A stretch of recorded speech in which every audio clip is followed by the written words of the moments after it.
대표님, 예. 그 댓글로 A4 3장 정도의 댓글 다신 분이 계세요. 아, 보세요. 이거요. 예. 저도 이거 어느 정도 읽어봤습니다. 안 그래도. 읽어봤는데, 너무 안타까워서. 근데 사실 이게 이제 신부가 한국에서 이제 3년 6개월 정도 한국에서 살았잖아요. 살고 이제 뭐 신부가 일하러 다니고 이제 이렇게 한 상황인데, 사실 살면서 뭐 어떤 여성이든 한국 여성이든 뭐 한국 남자든지 결혼에 살다 보면은 서로 상대방한테 만족 못하면은 뭐 바람이 날 수 있는 문제고, 근데 저는 이렇게 생각해요. 어느 한쪽이 사실 바람이 났다 그러면은 그 반대쪽에 분명히 이유가 있다. 자, 남편이 바람이 났으면은 와이프가 남편한테 뭔가 배우자의 역할을 좀 덜 했던가 그런 게 있다든지, 그럼 뭐 신부가 바람이 났다 그러면은 남편 쪽에서 뭔가 자상하게 와이프가 가정에 탁 이렇게 남편을 사랑하는 마음이라든지 이렇게 생기는 게 뭔가 부족한 거죠, 사실. 잠시만요. 예. 그 시청자가 이해를 좀 돕기 위해서 이 예. 내용을 A4 3장 정도 되는데 좀 축약해서 제가 설명을 해드리면, 그러니까 한국에 들어온 지가 이제 3년 6개월 됐고, 베트남이. 그러니까 아내가 너무 뻔한 거짓말을 한다는 거예요. 제 요점은. 그러니까 작년 11월에 베트남 갔다 온 뒤로 베트남 남자랑 계속 메시지와 통화를 하고 사진도 교환하고 이런 걸 이제 신랑이 알게 됐나 봐요. 그러다 보니까 이걸 추궁하는 과정에서 아내가 너무 뻔한 거짓말을 하더라. 그래서 증거를 대도 딱 잡아뗀다. 그래도 신랑이 아내에게 무관심했던 부분이 있기 때문에 한 번의 기회를 더 주려 하는데, 노 사장님한테 거의 관련된 조언을 좀 구하려고 이렇게 긴 장문의 댓글 다는 것 같습니다. 근데 저는 이렇게 생각합니다. 베트남 여성 중에 사실 거짓말을 이렇게 밥 먹듯이 하는 사람이 일부 있어요.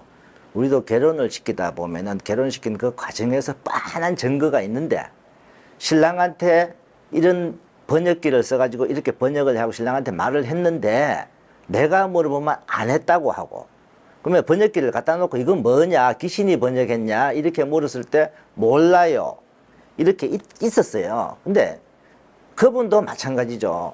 어떤 상황이 터졌어.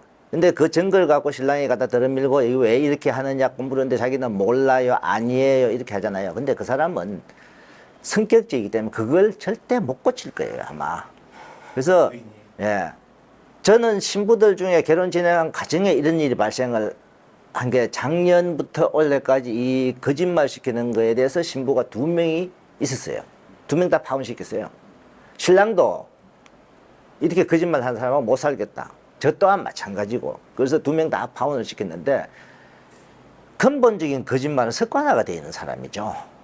근데 어떤 한 건 정도는 진짜 그걸 모면하기 위해서 사람이 거짓말을 할 수 있어요. 그럼 예, 그렇죠. 또 거짓말을 하다 보니까 뭐 이렇게 그 거짓말을 모면하려고 하다 보면 또 거짓말 이렇게 이제 갔는데, 그 최종적으로는 어떤 사람이든 미안합니다, 내가 이렇게 잘못했다 이런 식으로 하는 사람은 문제가 없는데, 이 건만 아니고 다른 건 같이 살면서 다른 건 여러 건을 거짓말 자꾸 시킨다, 그 사람은 한 번 더 기회를 줘도 똑같다고 봅니다, 저는. 그래요. 예. 그래서 특히 이 베트남 여성들을 한 가지 아셔야 될 거는, 본인이 생각하는 관점에서 잘 안 꺾잖아요. 고집은 있잖아요. 응? 고집이 있는데 그 고집을 꺾으려면 초반에 꺾어야 돼요. 초반에 꺾는데 초반에 못 꺾고 다 원하는 대로 해주고 하다 보면은 나중에 자기 마음대로, 근데 고집이 세다 보니까 한번 거짓말을 한 것도 끝까지 아니라고 하는 거죠. 근데 그 사람은 습관화가 돼 있는 사람이죠.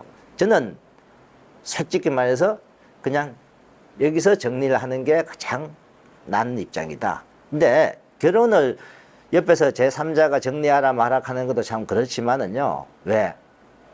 그걸 계속 본인이 참고 살 건지 안 살 건지 본인이 판단해야 되는 거죠. 그러니까 이 신랑분도, 그러니까 자신이 이제 신부한테 무관심했던 부분 때문에 한 번의 기회를 더 주겠다고 마지막에 써놨더라고요.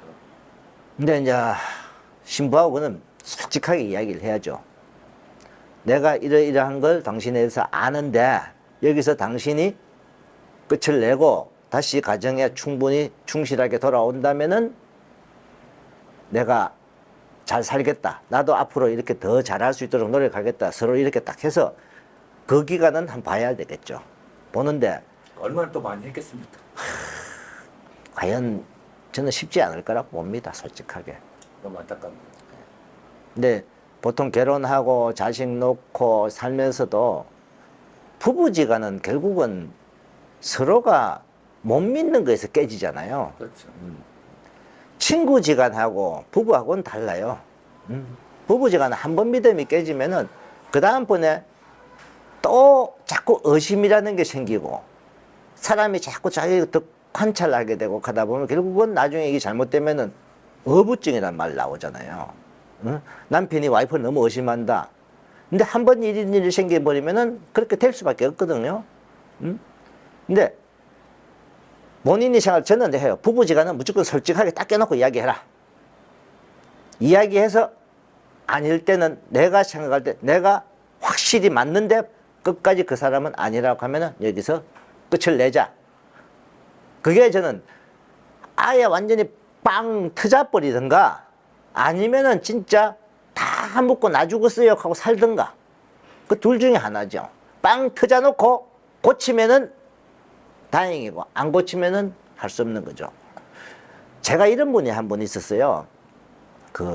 제가 결혼시킨 분은 아니고 과거에 이 결혼정보 일을 하시던 사장님인데 이제 그분이 접고 제 사무실에 와서 일을 했던 분인데 이분이 와이프가 엄청나게 고집이셨어요. 그리고 부부싸움 할 때마다 맨날 이혼해요, 이혼하자 소리를 밥 먹듯이 한 거예요. 그래서 이분이 단호하게 가자, 법원에 가자. 법원을 태워갔답니다. 법원에 가서 접수를 하고 하니까 그쪽에서 뭐라고 하냐면은 자, 한국말 다 알아듣습니까? 라고 질문을 했을 거 아니에요. 근데 이분은 한국어 통역부터 시작했고 다 하는 여성이에요. 통역까지 하고 그런 여성인데 뭐라는 줄 알아요? 저 통역 안 돼요. 통역 불러와야 돼요. 피하고 싶은 거죠. 그 이혼 장소를. 근데 그걸 남편한테 미안해요 소리를 하는 게 아니고 통역 없으면 안 돼요. 통역 데리고 와야 돼요. 하니까 법원에서 당연히 통역을 데리고 오세요. 그래서 그 법원을 모면을 한 거예요. 그 다음부터는 이분 그런 말 안 하더래요. 신랑이 법원까지 데리고 가서 이판사판 당신이 고치든가 아니면 나 이혼장 접수하겠다고까지 진짜 과감하게 들어 밀어버리니까. 그러니까 결론은 뭐냐면은 아예 내가 묻고 살든가 아니면은 터져서 이걸 고치든가 아니면은 갈라서든가 이걸 택해야 되는 거죠. 어떤 방법 없습니다. 혼자 끙끙대고 신랑만 마음 가서 말이 쿵쿵 하는 거지.